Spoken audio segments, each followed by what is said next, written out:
My name is Dave Power. I'm the new president of Perkins, and I'm extremely excited to be here in, I think, one of the greatest and longest traditions of the Perkins School. I think one of the most exciting events for all of us to be a part of is this graduation. I first want to thank Omar for the great piece that got us going. We all sort of share the bonds of music, so thanks so much to Omar.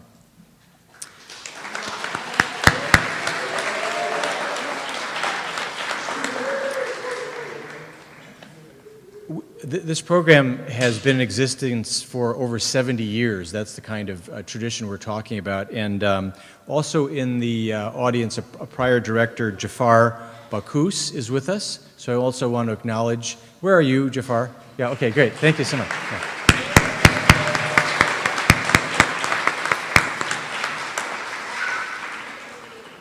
Great to have you with us.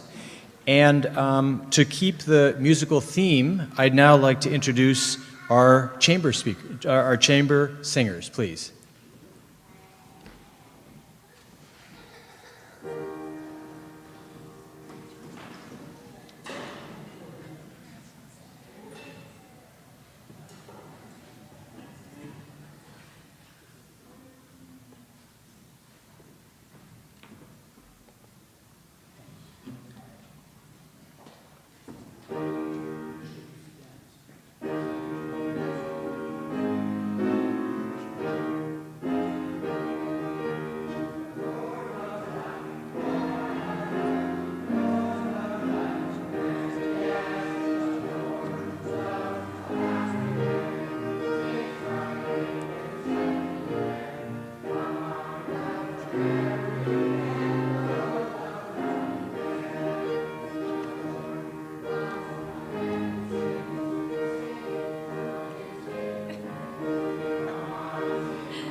Thank you so much.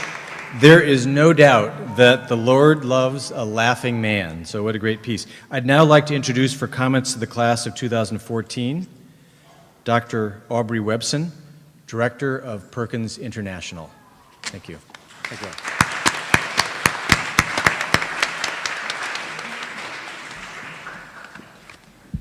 Thank you, Dave. And good morning to everybody, and a special good morning to the class of 2014. Welcome. First, let me welcome a couple of distinguished folks who are with us, who have joined us for this ceremony. And Dave Powan, CEO of Perkins, new CEO of Perkins, I want to especially welcome you to this event, which for us is an annual affair that we all look forward to. We're very, very pleased you are with us, and you are the new leader who will take Perkins forward. So welcome on all of our behalf. the chair of Perkins board, Fred Clifford. It's always a pleasure to have you. And again, we are pleased that you're able to find the time to be with us and to hand out the diplomas to our colleagues. We have especially with us, who you would hear from later, Lord Colin Lowe of England. And Colin, we are very, very pleased that you are with us.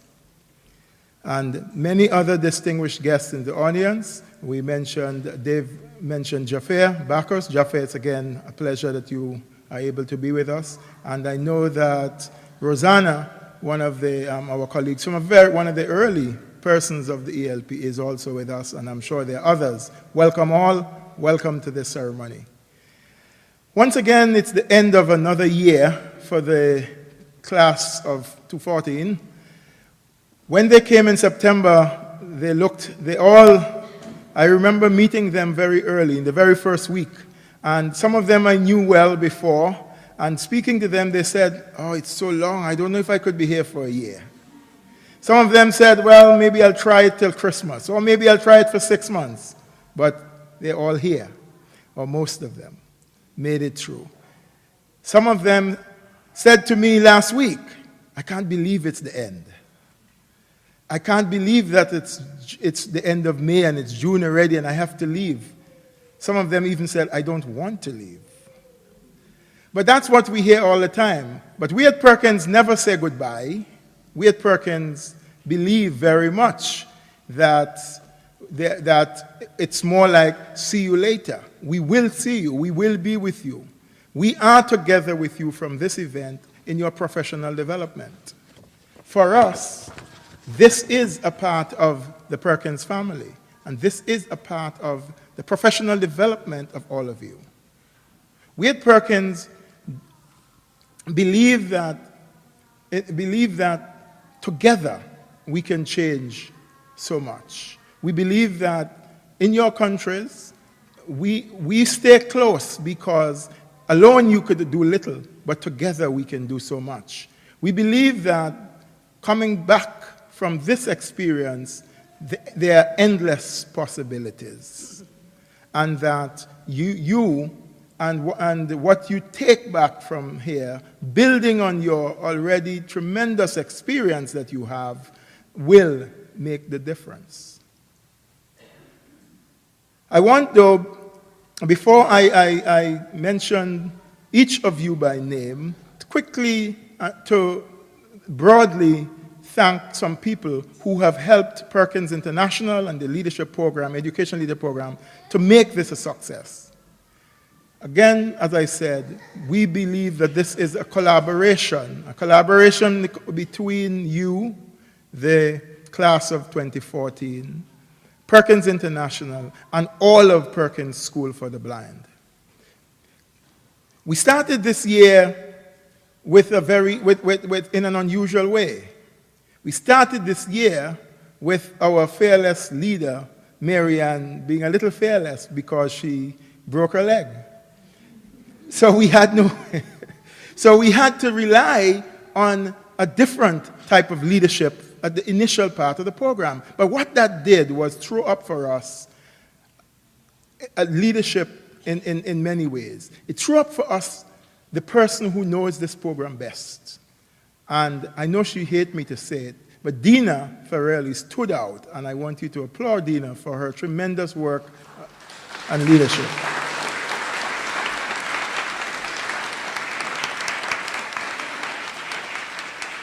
Thank you, Dina, for all you do and all you did during this year, but for all you do for us, because you are the glue that keeps this program together. We also want to thank Norma Dressel, who stepped in and subsidized, supported the program, and substituted while Marianne was out. And I don't know if Norma is in the audience, but I want to express my thanks and the thanks of all to Norma.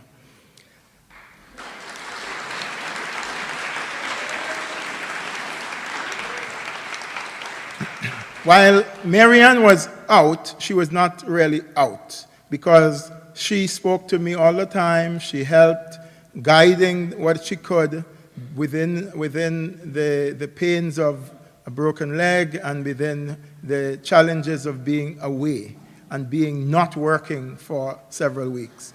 She came back, and you did not know that she was out, because she came back and picked up as if it was, as they say, a cup of tea, the thing that she usually does every morning.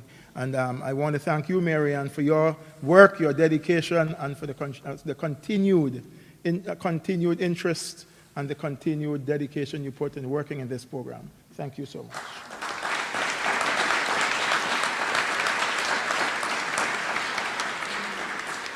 There are many staff and programs throughout the school that without you, the ELP would not be the program that it is.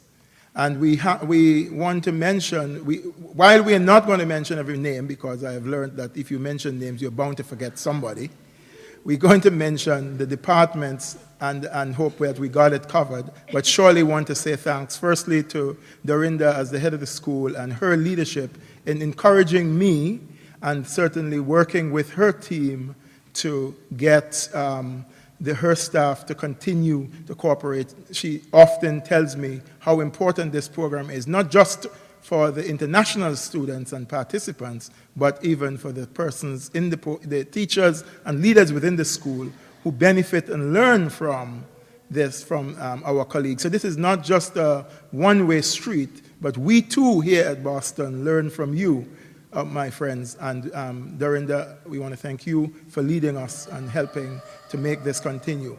To the leaders within the school, secondary and lower school, we particularly want to say thanks to you for allowing us to work with the classrooms and the teachers in the classrooms for their support and providing their support. I've heard lots of stories about the role that some of these participants and leaders from abroad play within your program, and I know that many have fallen in love with students, want to take students, they've learned so much. Many tell me every day that I see them how much they're learning. Those persons who work in the Early Learning Center and in the early intervention programs and the programs off campus.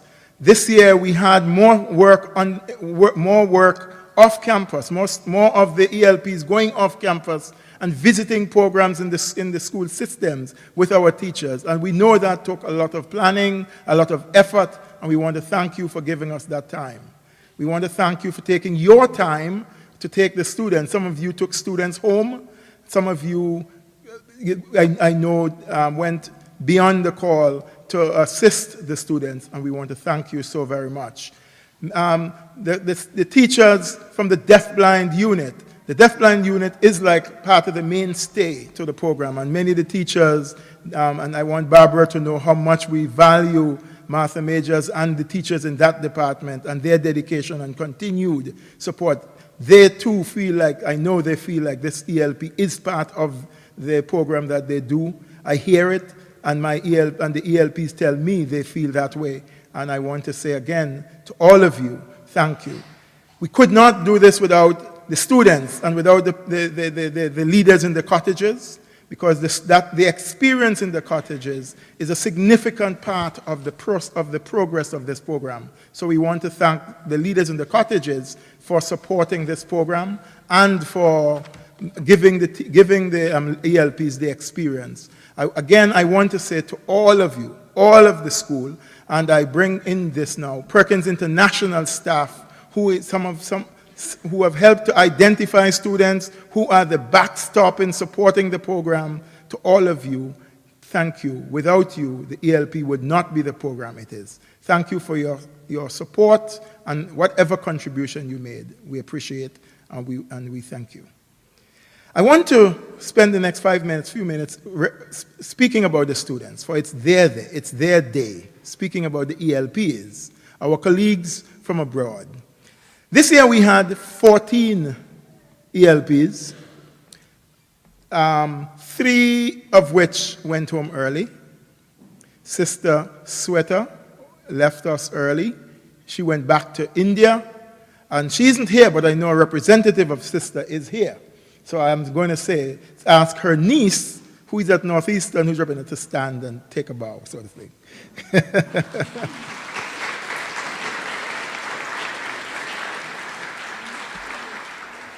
sister was a real live wire and a real mainstay. She's one of those who always, I've never taken so many pictures with a nun before, but there you go. And then Edwin from Kenya, another person who went home early, and another live wire. And Edwin had to leave us a little earlier than expected, and we also want to appreciate him, his contribution and his stay. And I know when he goes back, I know back in his program, he would make a big difference.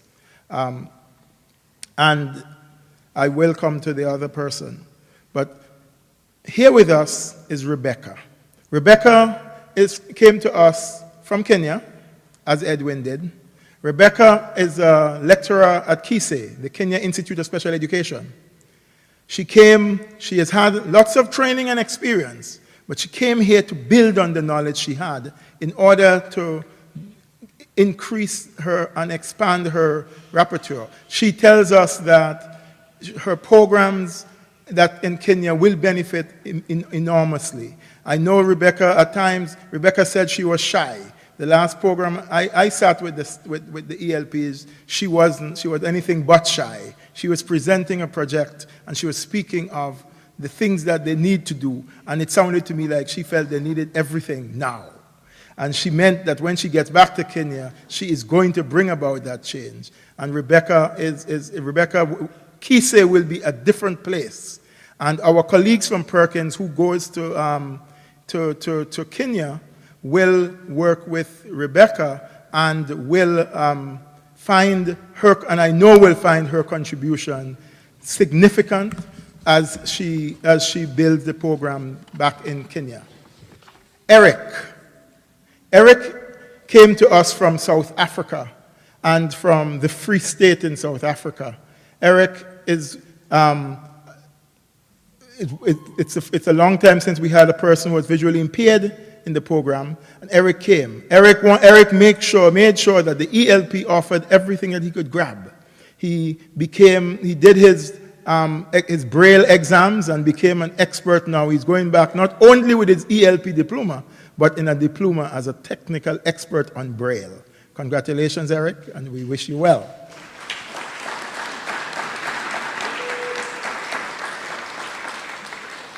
Kofi from Ghana. Well, I knew this young man back in Ghana, and I knew that he wanted to do this program. He's working with a young lady. He started his career and developed with a young lady in Ghana that we call the Helen Keller of Ghana.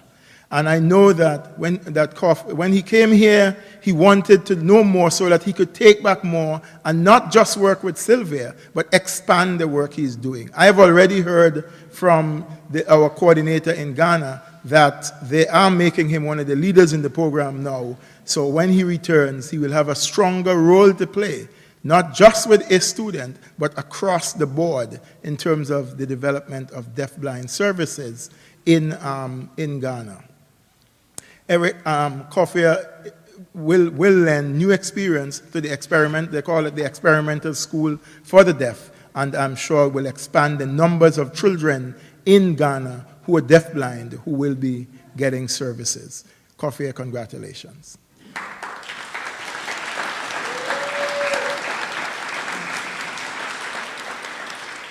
Karina Medina, Argentina. Karina came with a lot of experience leading a school. She and I have this secret every time we talk about Sushai, because Steve Perot took me to her school, and I was, apart from being very pleasantly surprised and enjoy the work, I had, as Karina knows, a sumptuous meal there, right?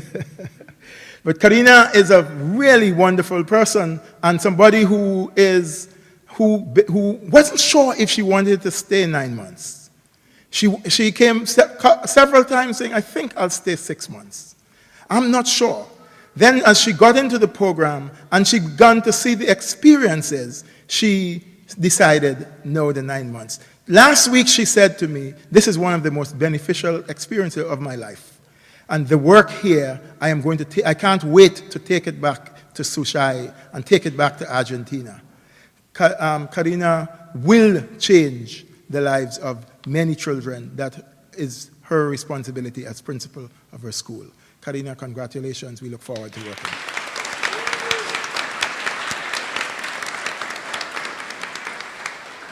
And Karina from Chile. Karina from Chile. Karina came as a, Karina is a, I almost said she came as a young lady, but she's still a young lady, right? Yes, But she came, she says yes she is, right? She came as a very shy young lady.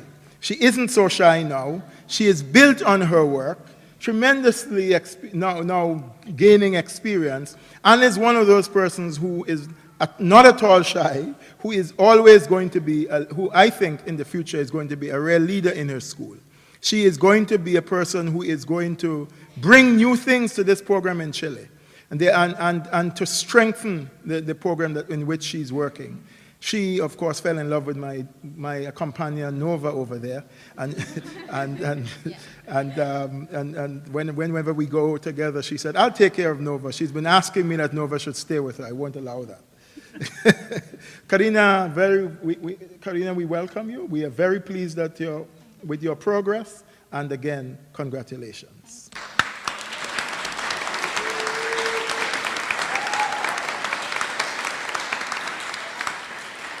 Rocio from Argentina, another one of the very young ladies who came into the program, not quite, very excited, very pumped up about her work, but also open to learning everything. Rocio is one of those persons that I found hungry to learn at anything, everything, and was a delight. Rocio spent a lot of time in the early intervention program, which I happen to hear a little bit about. And I know that her interest in working with children and changing the lives and looking at programs that makes a difference to young children just ballooned. I know that she's described as a sponge. She takes in everything. And I think it's a healthy, healthy attitude. And I have no doubt that this is another person from whom you're going to hear a lot about as a leader in the future. Congratulations, Rosie.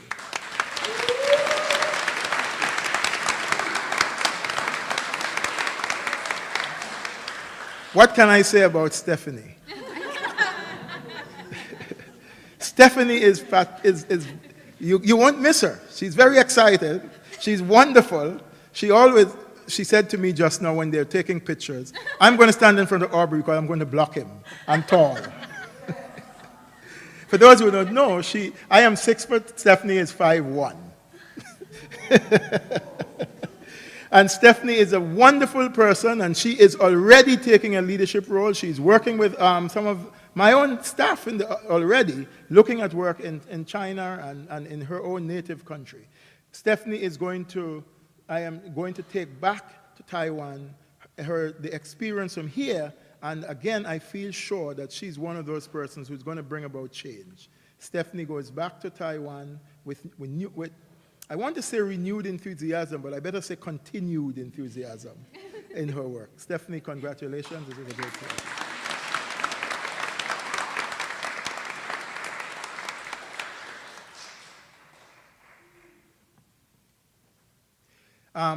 And then, so the name that I confuse most. So I know Cho, you will forgive me for however I say it. But Cho is particularly, again, Cho Yu. I knew I was going to miss it. Is again delightful. She is somebody who I find has again, you are going to hear a lot more about her as a leader in this field and in China. She's going to bring back to her work knowledge that she has expanded here. And as she said, what I've learned to do here is to think critically. I have learned to put things, to think big. And I have learned to think outside the box. And it is building on her experience and knowledge from her country and then bringing the knowledge she learned here to expand that. That's the joy of working with show you. I find that for me, speaking to her, each time I speak to her, I know she's seeking more and more information. She is going to be a leader in her country and in the programs. Congratulations. I look forward to working with you.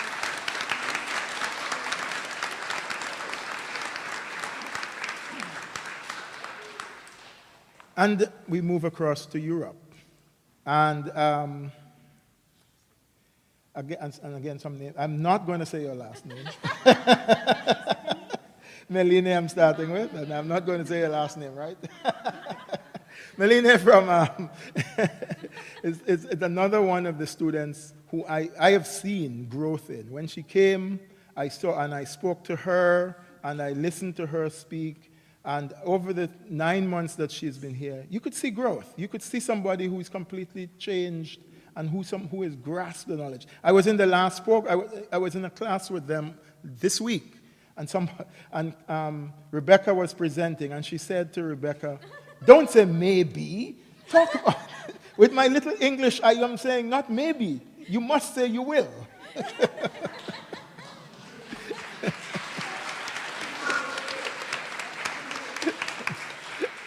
In her program in Habert, she is going to bring new vigor. She's going to bring a kind of strength that her program is going to benefit from. Meline, I know that I'm going to see more of you. I'm going to hear lots of you, and I look forward to the great work you will continue to do in your country and in Hobart. Congratulations.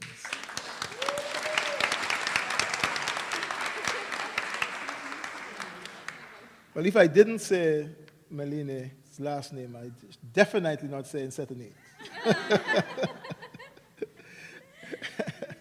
And I want to, Setanique came from Gumri, so I got that right. And she brought to us, again, her knowledge, and again, again I could see growth. She is one of those persons who I could hear as I walk along and as I listen to them speaking, I could hear the difference in the things she's talking about and the increased information and knowledge that she was sharing. I knew that this is somebody who is, again, going to make a difference in their program, as others before her. Together with many others from the program in Gumri, I know Setanique is going to change, is going to advance the work that they're doing there and build the knowledge. I am extremely delighted to have the opportunity to work with you, and I look forward to seeing you and hearing more of your growth. Congratulations.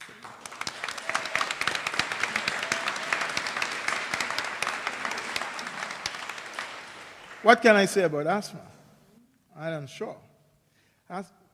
I could say that when I first came into the class with Nova, she was kind of afraid. She didn't want me to sit with. And then when I saw her last, she wanted to touch Nova and pat her. So I know that's a difference, right? But Asma has come to us from Jordan, the first person from Jordan, I think. She is the first teacher we have had in our program who is deaf and hearing impaired. And she has brought to the program the transformation in the way we work.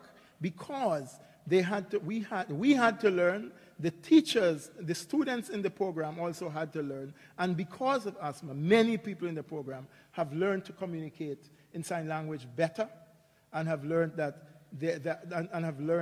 and we talk about inclusive programs. This Asma and Eric helped us to climb that further. I am delighted that she came because I know in the Middle East we need skilled people. And with her knowledge as a skilled person developed in Jordan and her continued work in the program in which she is in Jordan, she will make a difference. Together with her partner, she will make a difference. Asma's knowledge, I've seen how hard she works. I have sat with her and I have heard of her work. And Asma, I want to congratulate you for the work and congratulate you for the achievement that you have brought and for bringing to us new knowledge and a new way of working. Congratulations.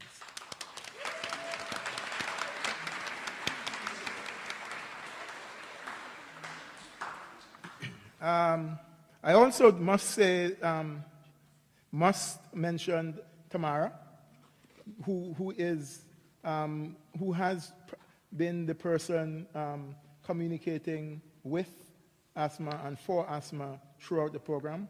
So she has herself experienced not just the Perkins experience, but the course. And Tamara has been a delight. And so it's one of those persons, right? Because when we have social events and eat and talk and so on, so my wife said to me, one thing you can say about Tamara, the reason why she stays slim is because she can't eat, she's consistently communicating. So I don't know that, but I said to my wife, I can't say that, I don't know that. But anyway, Tamara, it's been a pleasure that you have had the year with us, and we truly enjoyed having you and hearing from you and the experience you have had. Thank you very much for being here with asthma and being with us.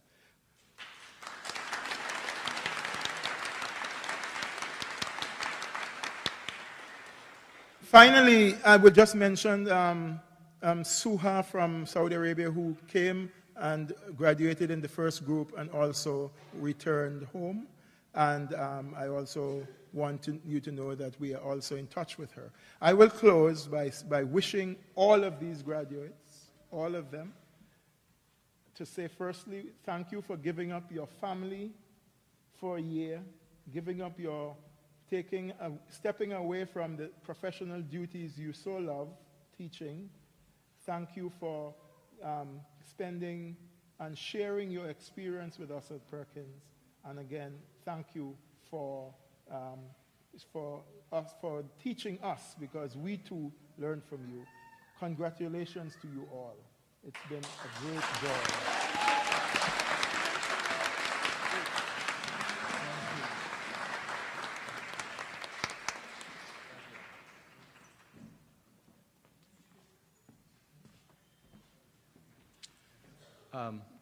I was just going to say, I'm struck by when you think about where all of these educational leaders are about to go around the world and the impact that they're going to have, that it's a really special moment to have them all here at one time at this time. And I'm really feeling that. So the second thing I wanted to mention is that also in our audience today is the recent president of Perkins School, Stephen Rothstein, who is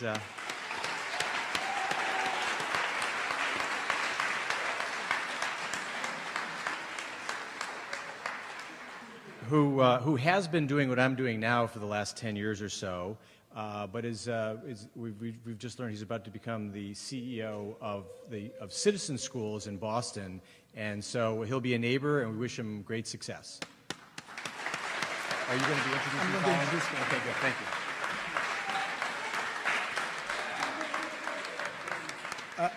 As if you haven't heard my voice enough for the last 15 minutes, I'm back. So it gives me great pleasure and a tremendous honor to introduce to you Lord Colin Lowe of the United Kingdom. Colin, as I call him, and having known him quite well for a couple of years, is a member of the House of Lords in England, and the House of Lords is like our Senate. And Colin is a member of the House of Lords and is the recent chair of the Royal National Institute of People Who Are Blind. That is the organization in England that deals with the largest organizations that work with persons who are blind and visually impaired. Colin is the current chair of the ICVI, the International Council on the Education of Children with Visual Impairment. He has been involved in the leadership of blindness work throughout Europe and the UK for many, many years, since the 1970s. Twice over led the World Blind European Blind Union, and as I said, now the chair of the International Council on the Education of Visually Impaired People. He is now moving from Europe to the world stage and has been and is very involved. One of the things he is leading us on is a new thrust on technology and he's leading with the ICVI the international effort on the education for all children with visual impairment, as we call it, EFAVI, Education for All Visually Impaired. And Colin is now leading that effort and working together with the United Nations effort on bringing education through technology to children who are blind around the world, with an emphasis on developing countries. It is my pleasure and my distinct honor to introduce Lord Colin Lowe to the audience to be our guest speaker. Colin.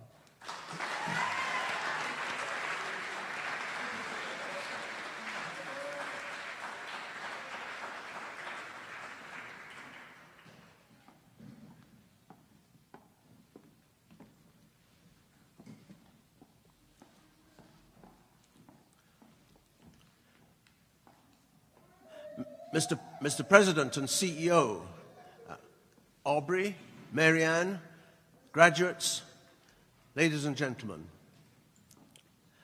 I'm greatly honored to be invited to give the commencement address at this Educational Leadership Program graduation ceremony. I, too, can sense the special nature of this event. Perkins is a mecca among institutions dedicated to the education of the blind, renowned throughout the world for its outstanding expertise. That means that generations of students have beaten a path to its door for inspiration from all around the world throughout its 180-year history. But more than that, it's a powerhouse of innovation and ideas. It quickly extended its range from teaching just blind children to teaching, rehabilitating and supporting people of all ages who are blind and deafblind, as well as those with additional disabilities. Alumni include the legendary Helen Keller and Laura Bridgman, the first deafblind person to be educated.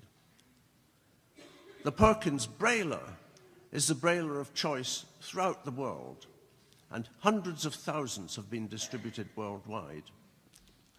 In recent decades, the school's international programs have extended Perkins' impact and influence still further, so that most recently, under the dynamic leadership of its retiring president, Stephen Rothstein, its reach now extends to more than 50 countries in the developing world, which now benefit from the school's experience.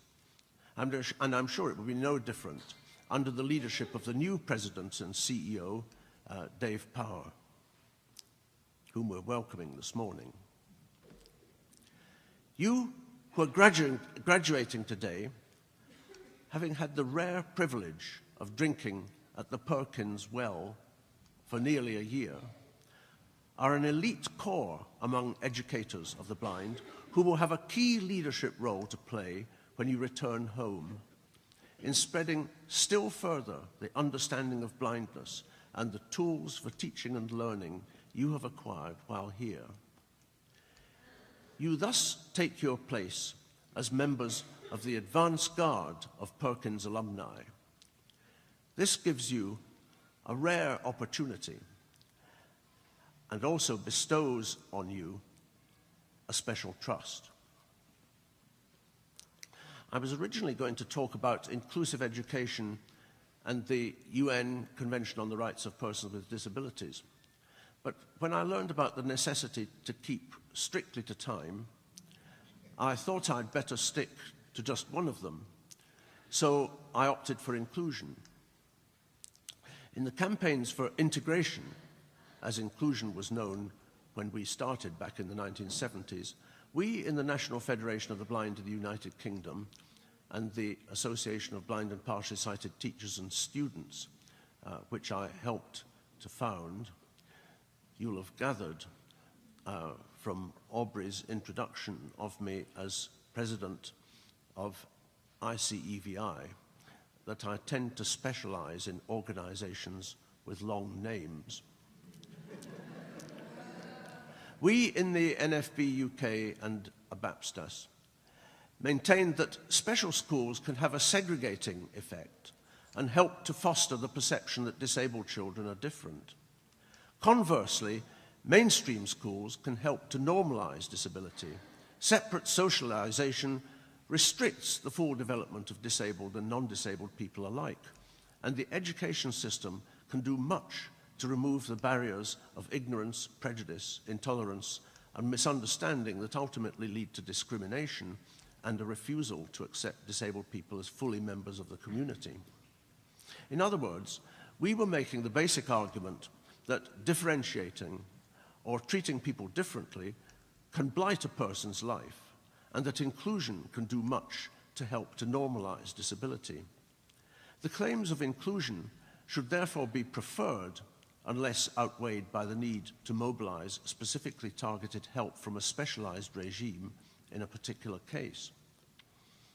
In a landmark report in the UK 40 years ago, inclusion was described as the central contemporary issue in special education. I want to talk about how the argument stands today. Throughout most of its history, the field of special education has been bedeviled by dogma. For a long time, this asserted that disabled children could only thrive in special schools. For the last 20 or 30 years, however, the field has been blessedly free from dogma.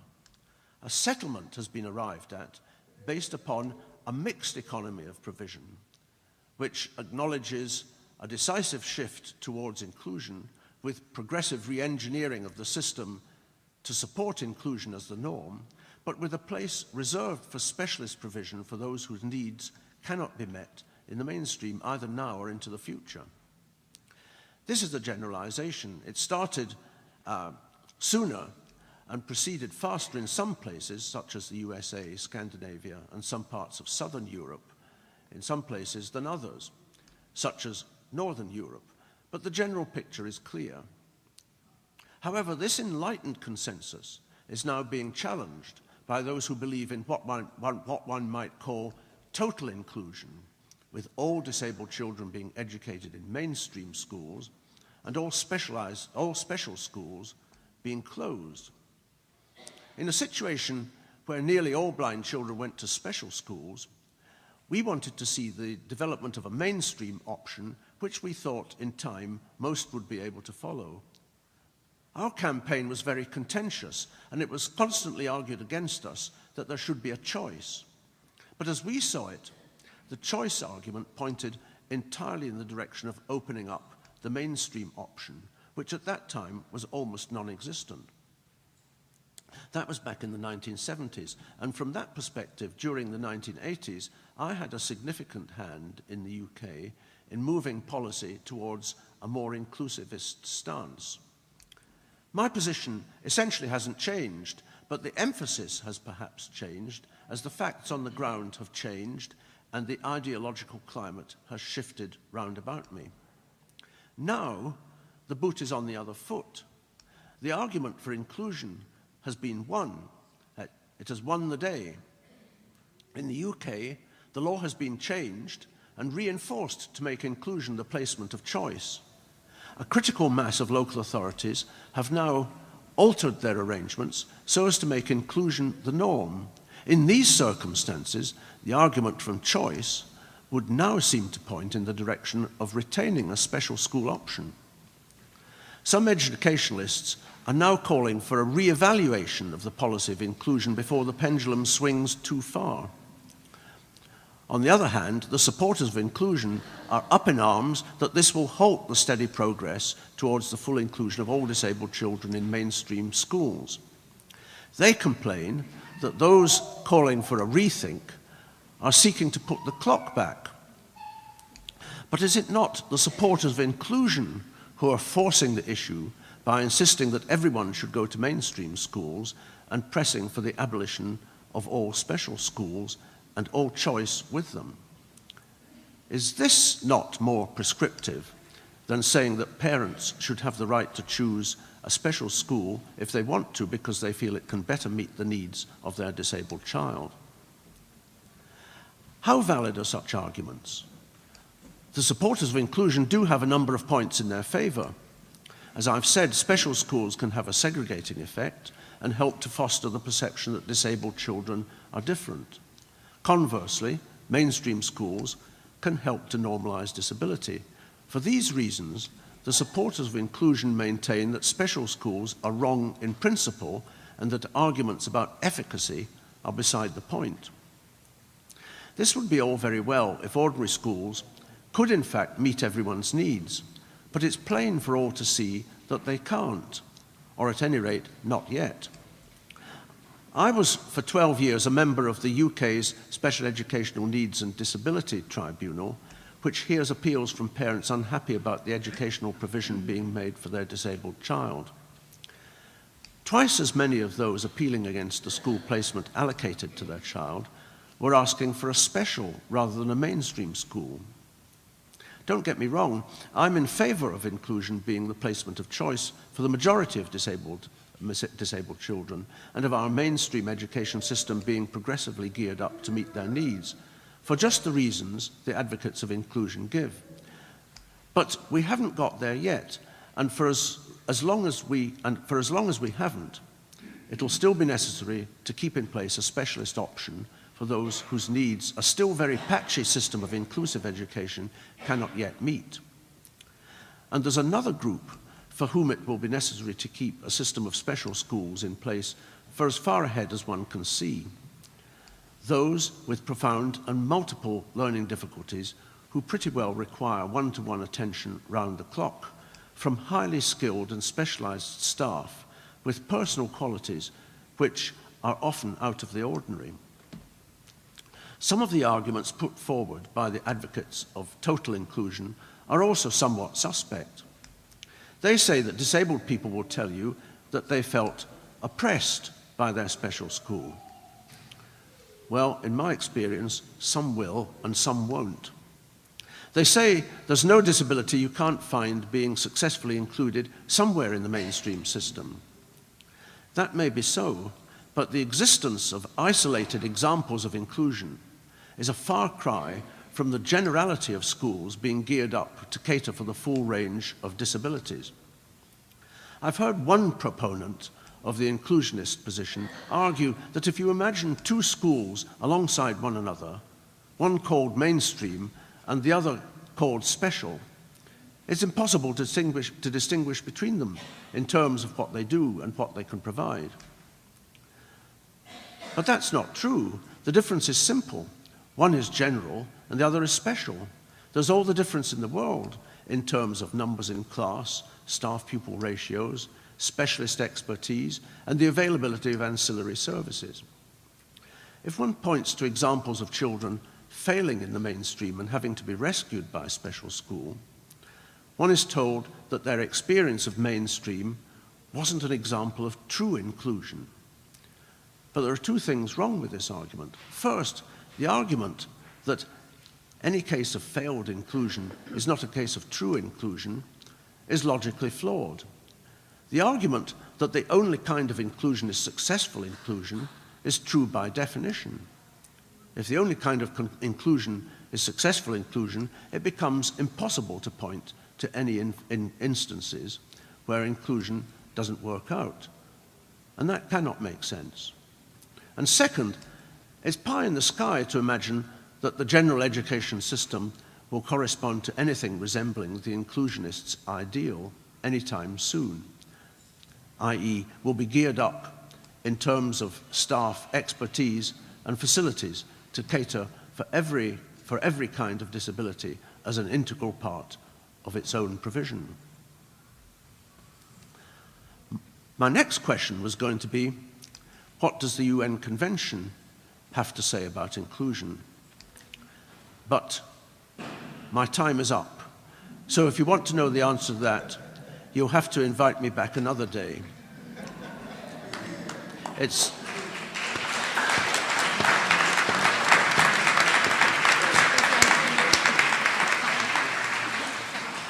simply remains for me to congratulate all the graduates and wish them every success in their future careers. And listening to Aubrey, it seems clear to me that you're going to have distinguished careers. So, as I say, it just remains for me to congratulate you all and to thank you most sincerely for having me here.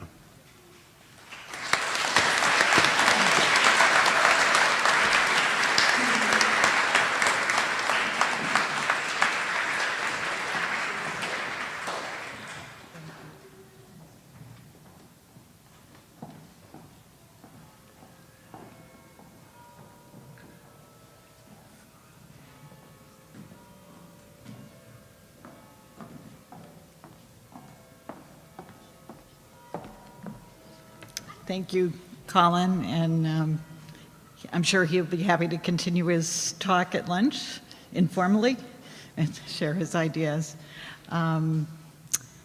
It's a great honor to recognize this remarkable group of professionals who come to study with us every year, especially this year's group. And I always reflect on the sacrifices that they make in making the commitment to come to the ELP program. They leave families, they leave their lives behind, they leave their culture behind, and it's all because what they come here to learn is so important. And every class has a personality, and when I think about this group, and I think about a word to describe them, I really come up with the word determined. And I mean it in the most positive way. They came here really determined to learn. They came here with questions in their minds that they wanted answers. And they really made the most of everything that Perkins had to offer. And I started to get a little worried about our caller ID system, that they wanted such specialized information, which is really a reflection on how services have changed across the world. They, as the standard of services rise across the world, the expectations of our ELPs also rise. And so it has really raised the bar for Perkins to meet the challenges that they have.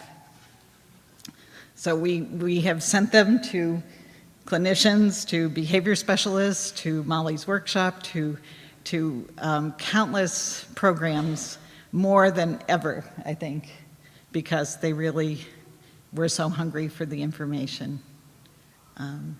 And so it's a real credit to all of you. And I want to extend my deepest appreciation to all the staff who, on top of really demanding schedules and paperwork, have taken the time to sit with each individual ELP to share openly what you all know. So we really appreciate you.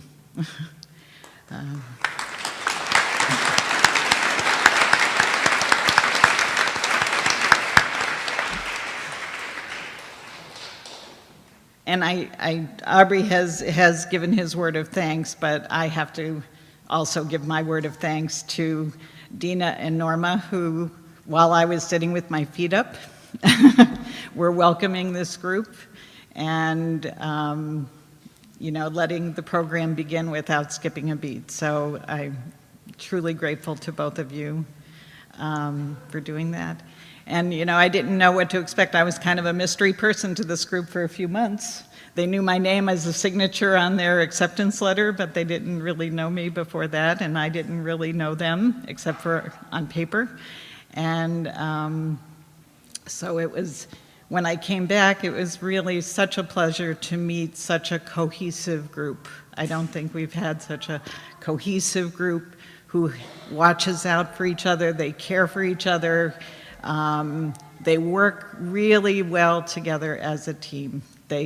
After every lecture, they go back and they discuss it at the dinner table.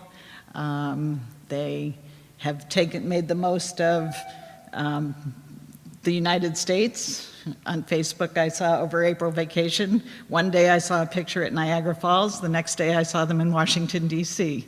So they have definitely made the most of their learning experience and of the cultural experience of being here at Perkins. And so I think I'll share my personal thoughts with them individually so we don't run the clock again like we did last year. So I'd like to invite Fred Clifford to say a few words and to help me give the diplomas.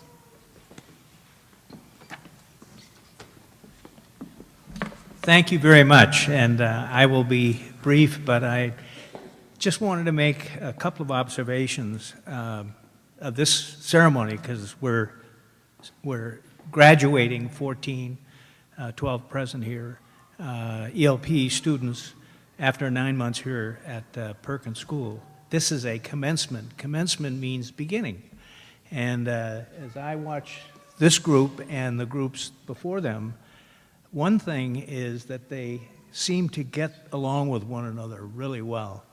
And they become very close and dear friends. And in an important respect, this is the beginning because as they join the hundreds of former ELP graduates with their diplomas, which we'll give them in just a moment, they're beginning a relationship, and with the advent of the internet and email and the ability to be in touch with one another, this work together that they've started here will continue throughout their lives.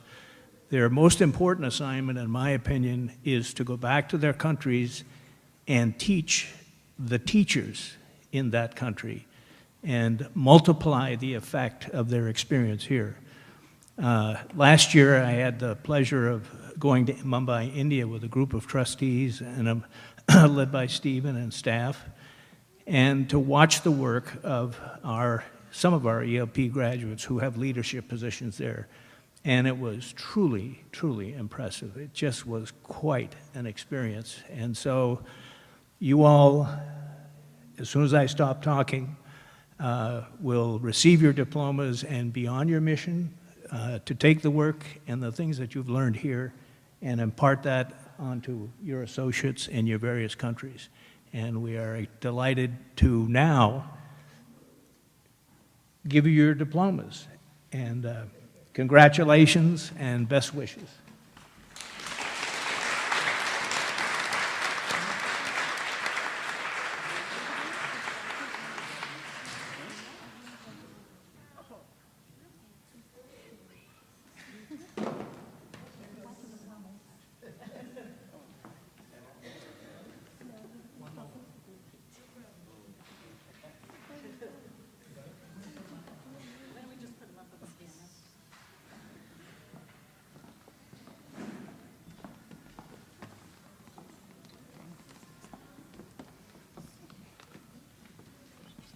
And I'll just forewarn you now that we need to enlist an Armenian speech therapist to help us with the Armenian names. So, I'm going to save this one for the end. Rocio Diaz? Yes, come around.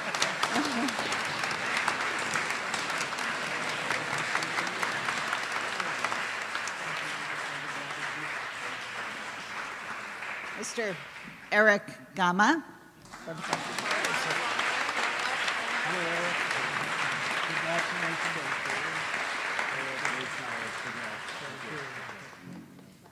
Mr. Kafui Khan.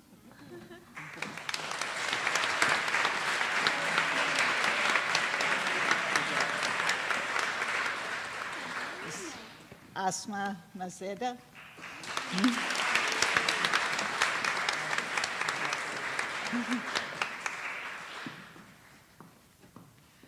Karina Medina.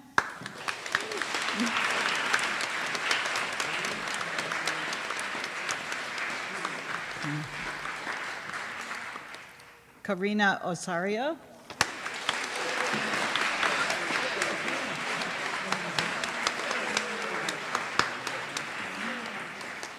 Melina Magarian.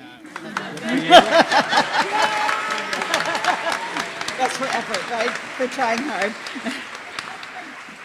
Rebecca Chalimo.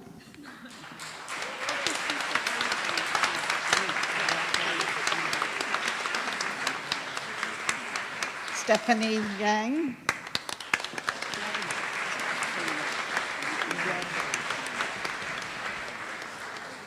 Satanik Yegjarayan.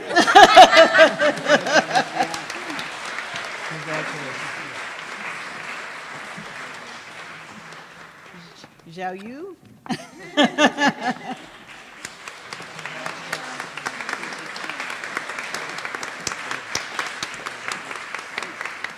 And we have a special certificate for someone who was never really able to daydream in any of our classes. We hear ELPs tell us that, you know, in the afternoon, when they get an English-speaking presenter who speaks very quickly, sometimes they lose their concentration. But she was never able to not pay attention. Asma Bieri, our wonderful interpreter. Thank you.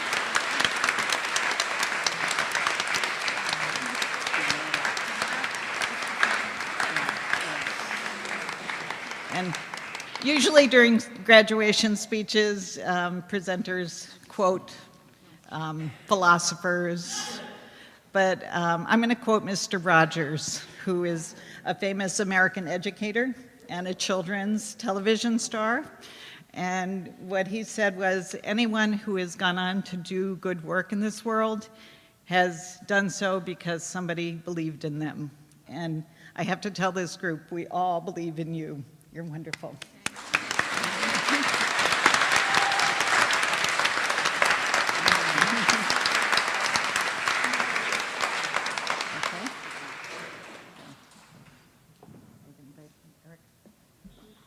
We're going to invite, oh, do we have a song?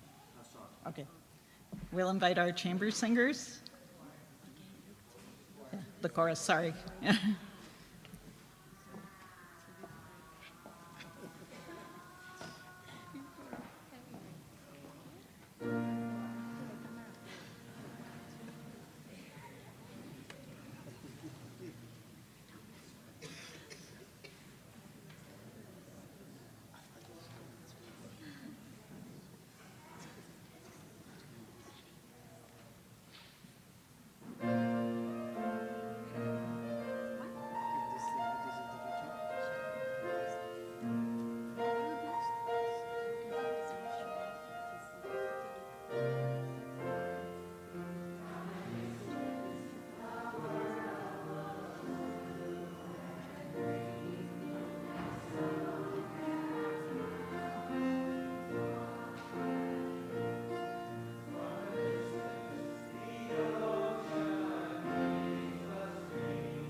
every year, the ELP class nominates one of their own to represent them at graduation in a reflection of their time here at Perkins. And the man they have selected is someone who came to us with very clear goals that he set out to accomplish, and he did very well. He's a teacher, he's a Braille specialist, and he's an advocate, and we think he has a career in radio or television. So I'm very happy to introduce to you Mr. Eric Gama.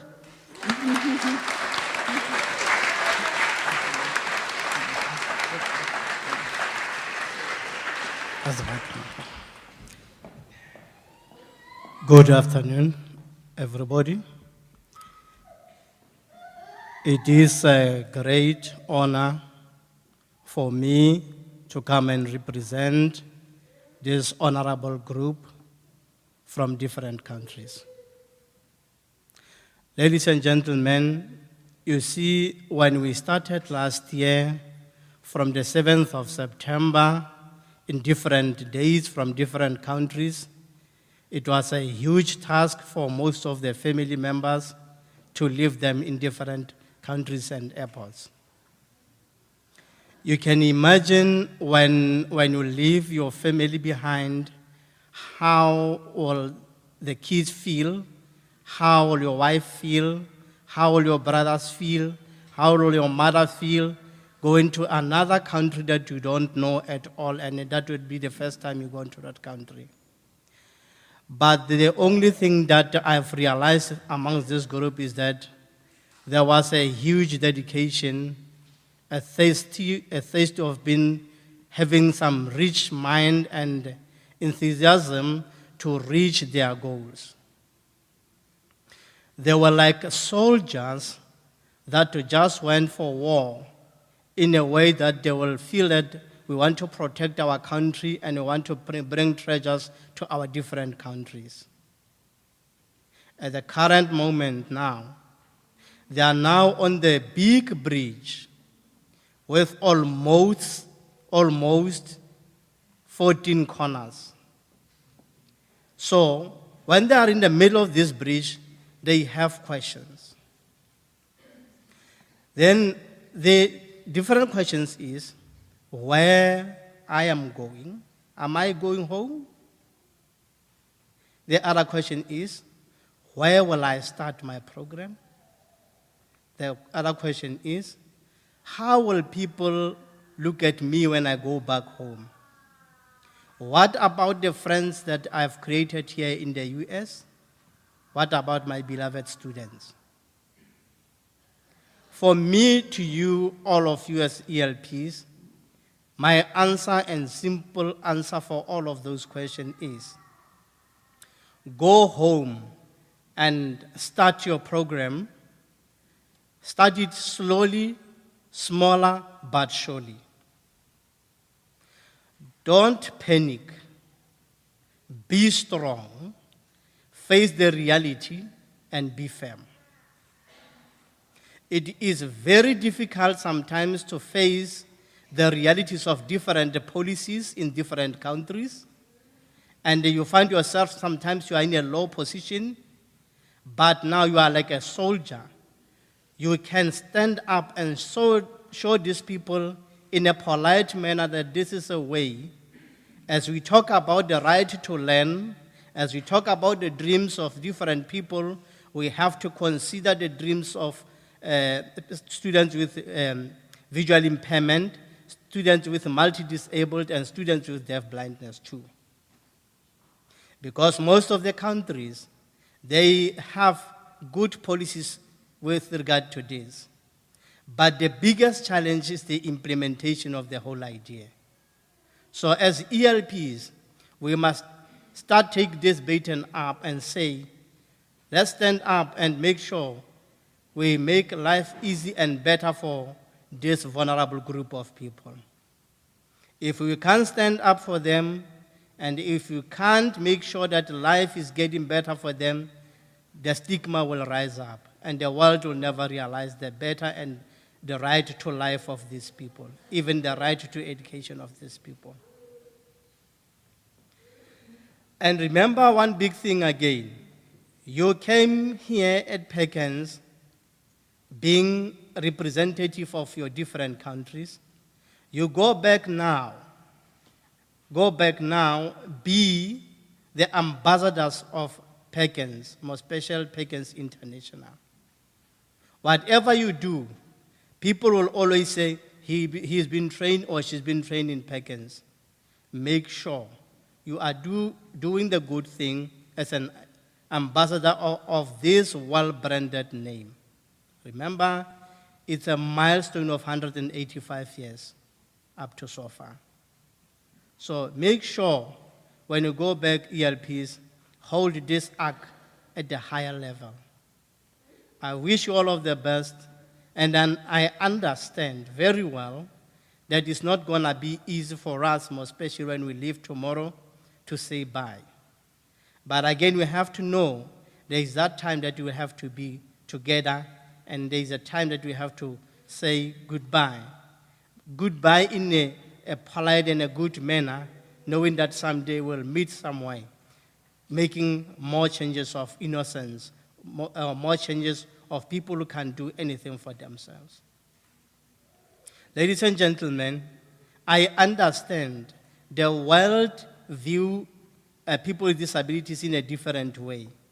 And we as people with disabilities also, if we can't stand up and say, let's join hands with the sighted community or able-bodied people to fight and raise the consensus for our dear brothers and sisters who can do that, it will be a great failure. I wish you all of the best, and I hope this program will grow another 185 years to come.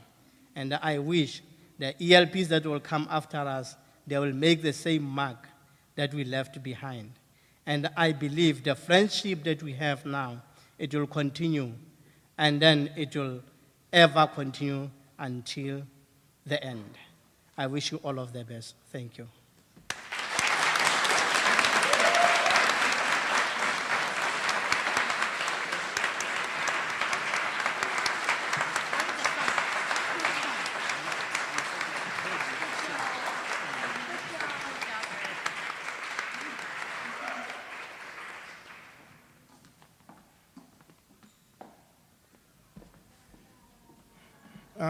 Before David closes, there are two special announcements.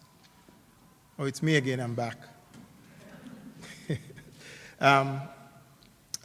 First, let me also say that this program this morning is being streamed live by and will be on Twitter feed and is on YouTube and would be on the Perkins website, so that you could share. You will also have a DVD for the ELPs, so you could share at home. All right. So so I hope you could also have people go on the web and have a replay. Two special announcements. In 2012, when Jaffe Bacchus left Perkins, the board of Perkins, the trustees, gave us the opportunity to offer 2 scholarships in his name last year, and this year coming 15, and Supriya Dash from India will be the person who will take up the Jaffe Bacchus scholarship for 2015.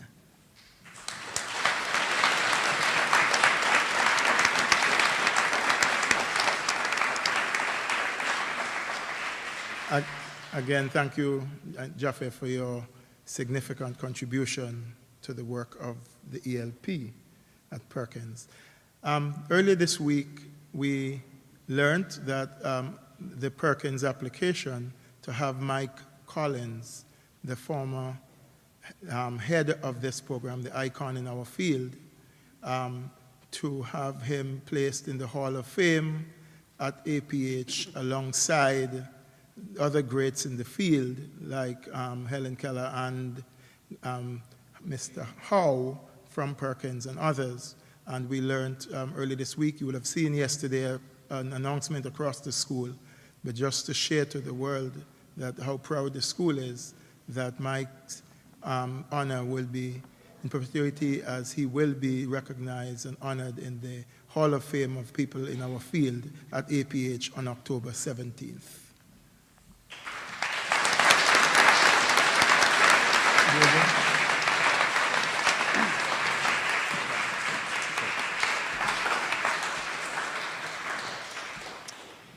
So wonderful ceremony. Thank you, everybody. I'm really here to thank all of you for coming, and those of you who are watching it on streaming video. And I want to close by introducing Patrick Bucci to give us a piano performance. And then we'll see you all for lunch in the Thorndike room. Thank you.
We'd like to welcome you all to lunch in the Thorndike room following the ceremony.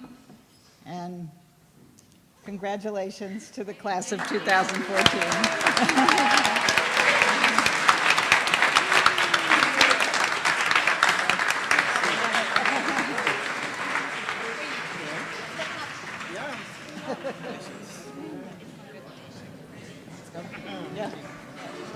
Good.